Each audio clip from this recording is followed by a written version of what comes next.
Hello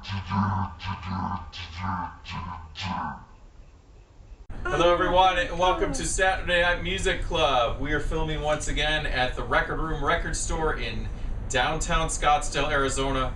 As always, thank you to the proprietor of the Record Room, John Rose. Check them out on the World Wide Web.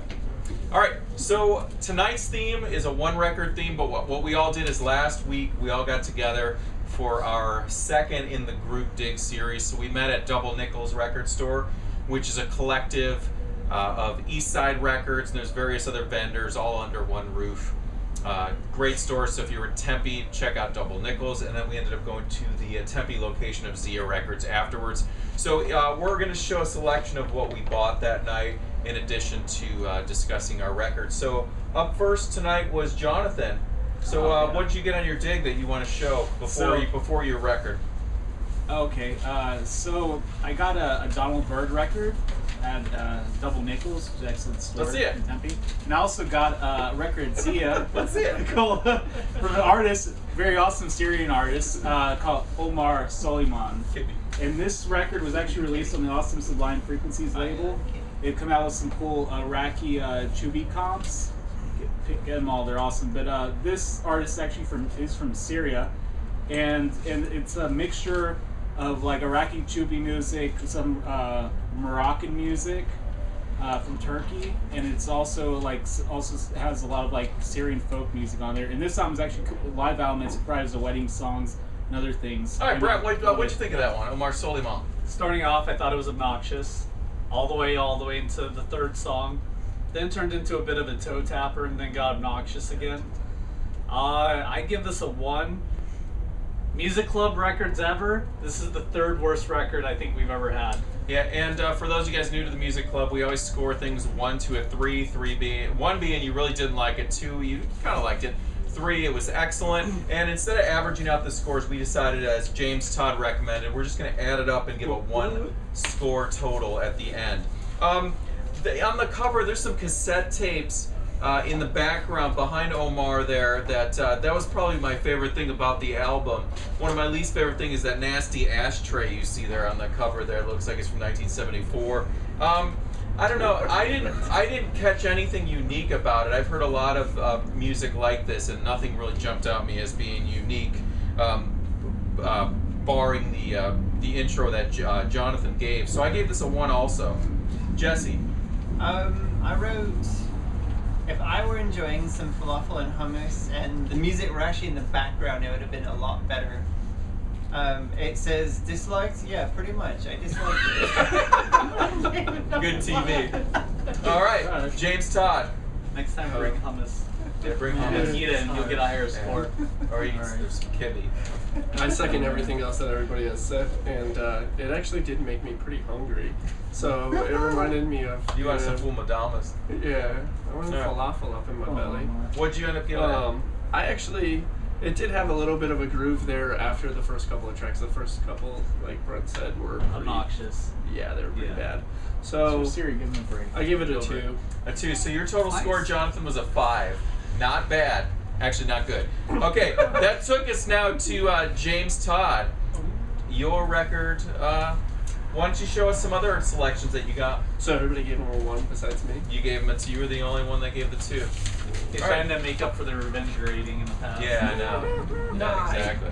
So I probably got the most of the group dig. You always do. Yeah, I always do. So, I said Jaymz Todd always buys giant tasty stacks of wax. Ew. So I have a hefty load right here that I will show you. I found a couple of no way records. You guys don't really know this, but like when we go to record stores, it's pretty common if like I'll be looking in the new arrivals and I'll pull something out, and you'll see Jaymz pop up like some sort of like a Jack in the Box demon, and he's like, no way, and then he groundhog. Yeah, He does. He is exactly. He totally groundhogs. He's on prairie dogs, meerkats, and then he kind of is like, no way. It's like you don't even know he's there. He's like, no way. You don't know until the no way comes out. And then he does the statue grab. And then he tries to grab it on his hand. Yeah. He tries to meat hook it out of your hand. So what I found was that was Douglas J. McCarthy. He's the lead of Nitzerev, which is one of my favorite bands of all time. Hey, you know who played with Nitzerev a couple times? Audra. Oh yeah, that's right. Yeah, and I was there. We were there. How do we segue out of this? All right. Just keep going, baby. I know. I'm kidding. So I got that, which actually came with a bonus CD of remixes. Nice. Which is pretty dope because I have the CD already, so now I got the vinyl and now I got the remixes. Yeah. I also found 2 Blank Dogs, one a full length and another that was just a 12-inch. Oh yeah, I have those. Yeah. Those are good. This one's actually unopened and it's still unopened, so I still have Try yet to to launch hear cut it. him. Don't be launch cut. Yeah. I don't know. I'm just saying. I'm vouching just- for him, that's all. You're just giving some credibility. Yeah, I that's also got this 31 Knots album. It's their second album. Yeah, you almost played it tonight. I almost played it tonight. I actually really, really do love this band. I'm going to save it for another night, actually, because I thought it could fit another theme later on. They're also amazing live. I've seen them 4 or 5 times, and it was genius. No way. Yeah, no way. I found a Smoking Popes Need You Around 7-inch, which I got super excited about. I actually have a really funny story that involves Smoking Popes and myself and Alkaline Trio. I won't share it tonight because Brent will cut me off, but it's actually really, really good. It's really good. That's probably It even involves pizza, refrigerators, and Kimmy Gibbler. Wow. Spoon 7-inch. I actually want to hear that, but not tonight. Yeah, not tonight. I did have a no way. When we were in Double Nickels, when I was about to leave, I saw this laying on the floor. It wasn't priced yet. It was walked over a couple times. It was, and it really, really got me really super jazzed. I have a funny story that involves this as well. But He I won't already share it paid, tonight. and then had to borrow money from someone to buy it. Yeah. No way. So it's the game. It's actually just the single, the 12-inch single for "Hate It or Love It" with featuring 50 Cent. I knew you owed me money. Yeah, I owe you $1. I know. Was it a dollar? It was like $1. But Something I like still that. bought you like a something a while back, and I told him I didn't really need anything for it, so we can just say I got it back. Don't ground them. So, Don't honey so I found badger. this, and then for what I played for tonight was "Do Makes They Think," "You, Your History," and "Russ." They're on Constellation. They're kind of like "Godspeed You Black Emperor," and yeah. Really? Jonathan, what'd you think of it? Oh, I thought it was awesome. It started off with a really good build-up, and then like the lead singer has this kind of like weary voice. It's only on one track, right? Yeah, it's on one It's track. on He has a 2 really tracks, weary but- voice, which makes it excellent. Then that track they sing on actually has a really cool like acoustic session, same kind of build-up. If you're a fan of Explosions in the Sky, I think you'll like this band. It's really good. What'd you give it? Give it 3. Brent. Yeah, I thought it was a good psychedelic post-rock album. That was solid all around. I gave it a 2. You know, the It's sticker for fans of Korn. Yeah, don't pay attention to the sticker. Yeah, well, Somebody wrote it. Someone wrote on the proprietor of where he bought that wrote on there, "This record will make you cry." So since Jane, when we're experiencing these records, we're experiencing the whole thing. So I looked at that. So I held that as like this was going to be this like sacred thing about this record, and it didn't live up to it. It didn't make me want to cry. Who wrote that? It just made me feel kind of. I think I knew who wrote that. I don't know. It made me feel a little unsatisfied. I enjoyed the kick drum sound. I think was really nice and full. I enjoyed the drumming, especially I think on track 2.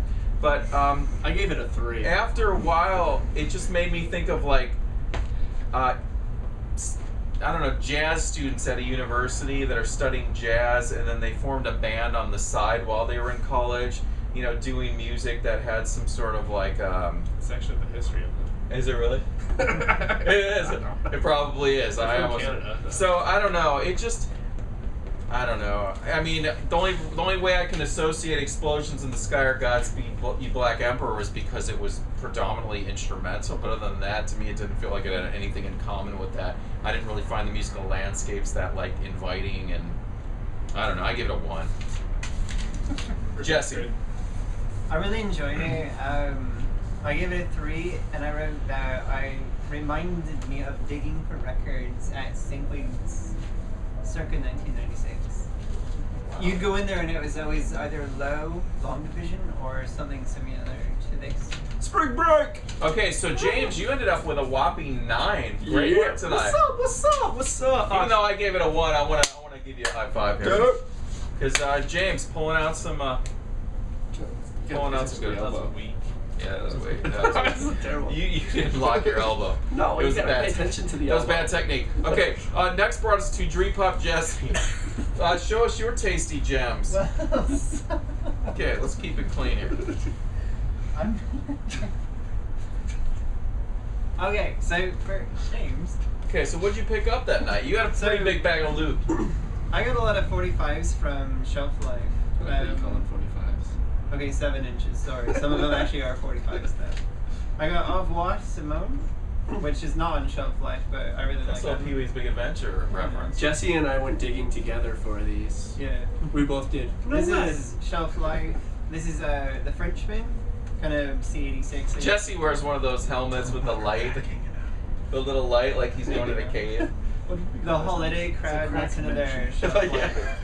record, and then Crystal Stilts. Oh, really?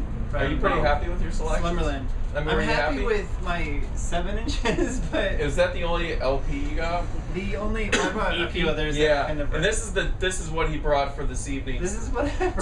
Turntable time. This was I actually would've never listened to a Crystal blind Stilts. buy. He had never listened to this. I'd never listened to it, and a CD was How'd you made get for me. Yeah, who He made it got for it you? at PDQ.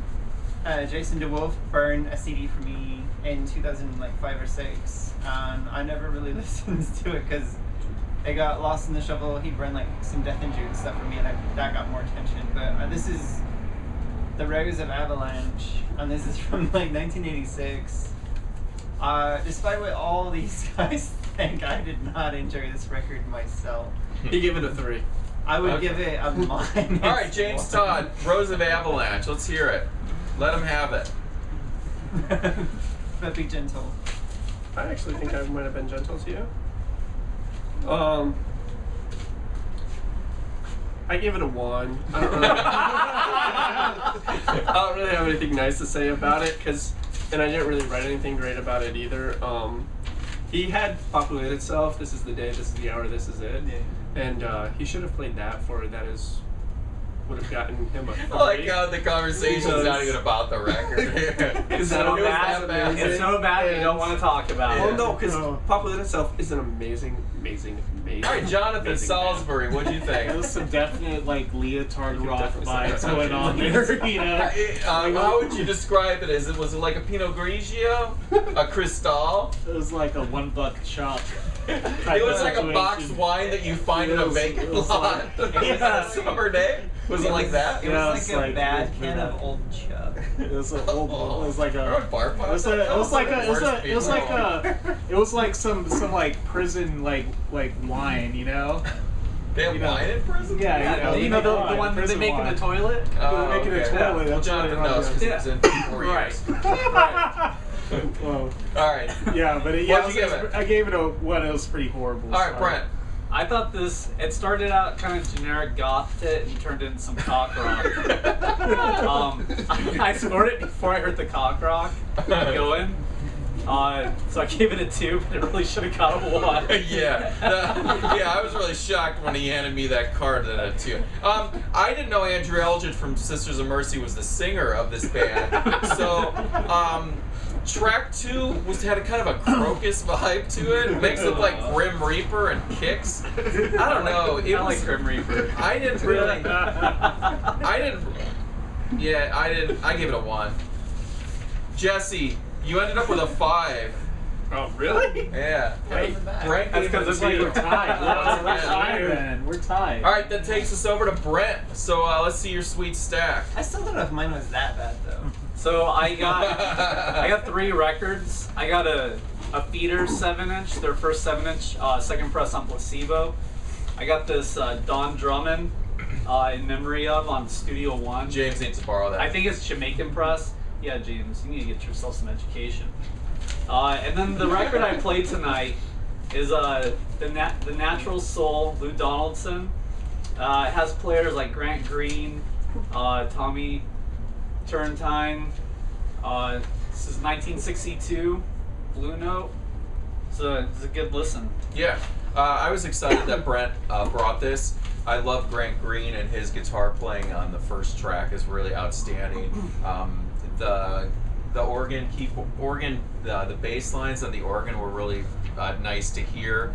I did give it a 2 because I'm trying to really be critical with my grades and really be honing in on it. I think maybe some of the organ soloing was a little too much for me at times, but still, I really thought that, considering it's Lou Donaldson's record, yeah, that it was well balanced between the instruments through the whole thing. yeah, it wasn't. At first, I agree with you. Yeah. It was organ based, and I thought, Yeah. hey, this is weird. This guy's a saxophonist, but Grant Green and Yeah. these other guys are kind of taking over the record. Yeah. But then track 2 Track and 2, 3, Grant Green, he was just kind of comping. yeah, really track there. 2 and 3, it really evened out. Yeah, it was cool. It was a fun listen. I really enjoyed it. So I give it a 2. Jesse, what'd you give it? I gave it a 2. I said it was good. Man, thank you. Wow. Okay, James, what'd you think? Actually, I thought it had a cool, chill vibe. It was nice while I was sitting in the store shopping for records and spending $100. I did get confused a little bit because they kept on talking about Lou and this greeny guy and stuff like that, and I thought they were talking about the Incredible Hulk for a little bit, and so I got a little bit confused and Yeah, like Not separate there. I like how we're confused But- right now. So what'd you end up giving it? but I gave it a 2. Jonathan Salisbury. Straight up funky. Funky 3. Mama was the first track. That first track was a killer. Yeah. Oh, Yeah. yeah. Had some good breaks. It was good funk. Yeah, that first track. And I was surprised for 1962. Is that what it was, 62? That was a long Yeah, way. around Christmas time, we listened to that other Lou Donaldson record. Yeah. Which That was more hard I bop. like that one more, but I like that Grant Green was on this one. You know, I would have loved to heard him showcase a bit more, but it's obviously a Lou Donaldson. I had to teach Jonathan here what a earmark was on these Blue Notes. Yeah, Amateur. amateur hour. He needs to. Yeah. Okay. So, anyways, so Brent, you ended up with a 9. Good, solid score there. We're tied. So I bought 2 records that night over at Double Nickels last week, and I was really excited to find this one. And the cover's going to be a little bit hard to see, but this cover image was used on a Jim Hall record, right? Yeah, and it was Bill Evans and Jim Hall. And it's by a band called This Ascension, and it's called Tears and Rain. It's from 1989, and it's their debut album. I was excited to see this because the singer of This Ascension is actually a friend of mine named Drew, and we were actually label mates later on the Project label, my band Audra. So this record you don't find often at all. It was limited to 1,000 copies back then, so it's hand number. So I didn't play that one. What I did play tonight was one of the best things that I bought without ever hearing the album first. I was already familiar with this guy, Jozef and Wissem. This is Nil Obstad. He is a lute player. He takes the traditional lute instrument and does something really nice, melodic, and dark with it. It is smack dab in my wheelhouse, and it's on clear vinyl. This album hits me hard.